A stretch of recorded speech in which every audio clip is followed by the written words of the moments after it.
Hey guys, what's up? It's Rygar the Destroyer, and today we are going to be taking a look at Zeb from the Star Wars Black Series. Now, before we get started, if you like this video and want to see more, go ahead and hit the subscribe button. It's free and it really helps out the channel. So anyway, let's go ahead and take a look at this guy's packaging. So here it is. As you can see, it's in the newer style Black Series packaging, but this is a deluxe figure, so the box itself is a little bit wider than your average Black Series box. Nice big window here on the front though, purple trim on this particular box, and then it goes over to a really cool image of Zeb here on the side.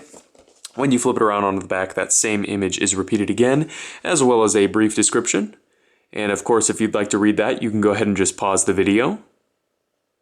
But overall, pretty standard stuff, so let's go ahead and get back to the figure itself here.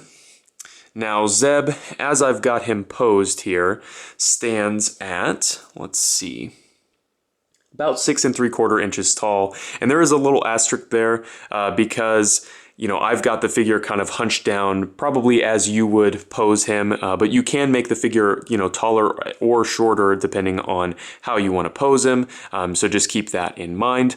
Now, this figure does come with one accessory, and it is a really cool one, obviously. So if you watch the show, you'll recognize this weapon here. It plays a, you know, a really important role in the show, and it's quite unique. It's one of the few accessories that we'll review on this channel that actually has articulation, and we'll kind of go through that. But first off, it does have these electrical effects on the end, which you can unplug if you'd like. You know, it just has a little peg on there. Overall, I think that those are pretty effective, and they're really nice and kind of like a cloudy translucent, which I think looks good.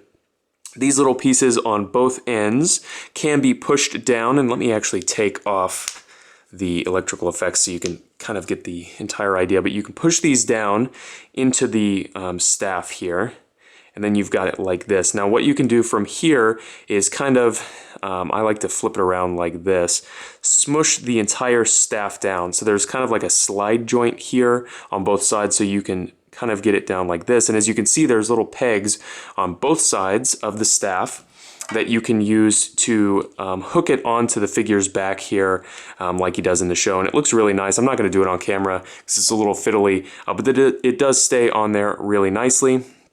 So you can pull it back apart, obviously, to its full length. These rotate around, and then these little pieces on the side articulate. Now, if you've seen the show, you know that he kind of flips it around like this, and then it becomes a rifle. So it's really cool that they managed to, you know, to incorporate pretty much, you know, everything from the show into this accessory and do it so effectively.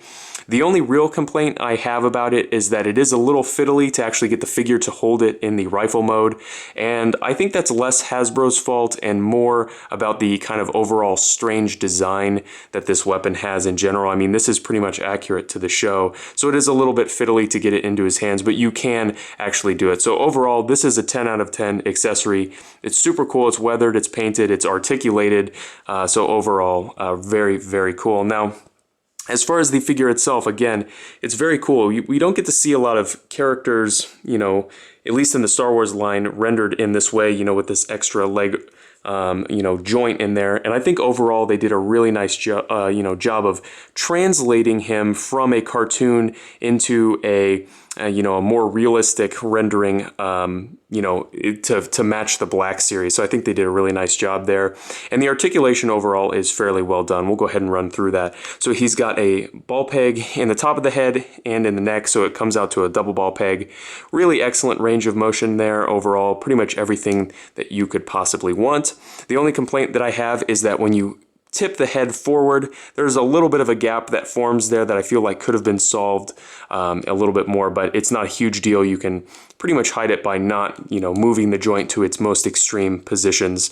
Not a huge deal overall, just something worth mentioning. He does have ball hinge shoulders. Kind of decent range of motion. On this side, the shoulder pad is sculpted a little bit differently, so there's not quite as much range on this side as on this side, but overall enough to get the posing done. You can swivel them 360. He does have hinged elbows with a swivel. You get about 90 degrees out of those, which I think is enough to be effective. Then he's got a hinge at the wrist with a swivel, And as you can see, the hinge runs this way through the hand, and then on this side it runs this way through the hand to make posing the rifle a little bit easier. He does have a ball peg here at the waist. Not a huge range of motion out of this, but I am glad that they decided to do it this way to make the sculpt work more seamless overall. I think that was a good decision, and you can get a waist twist out of that as well. He does have T-jointed hips, decent range of motion out of those, decent range forward, little bit back, not too much. He does have a thigh swivel. Unfortunately, because of the design of the character, the lines don't always match up, but there's really nothing Hasbro could do about that. He does have double jointed knees. They're very stiff on this figure, but as you can see, excellent range of motion out of that. And obviously, because of the design of the character, you're probably going to have these a little bit bent most of the time, but they do go forward. If you'd like him to stand up much more straight, you can also do that as well. Now on this extra knee, or I'm not even sure, extra ankle, whatever this joint would be called, there's a hinge and a swivel there. Excellent range of motion, pretty much all that you would need to pose this figure. And then he's got a hinge and a swivel at his feet. Sorry, it's a little hard to articulate on camera. There we go. So you can get a little bit of range of motion out of there, and then there is an ankle rocker. So overall, I think that this figure is very unique. Very cool, and I'm so glad that Hasbro finally released Zeb so that we can complete our wave, or our lineup of Rebels characters. And he's definitely a very unique character overall. He definitely stands out on the shelf just because of his kind of wild, paint scheme with the purple, green, and yellow, and then his very unique design. So I 100% recommend this figure, especially since it completes a team and they did an excellent job. I 100% recommend it. So if you have any comments or questions, please leave them down in the comment section below, and I guess I'll see you later.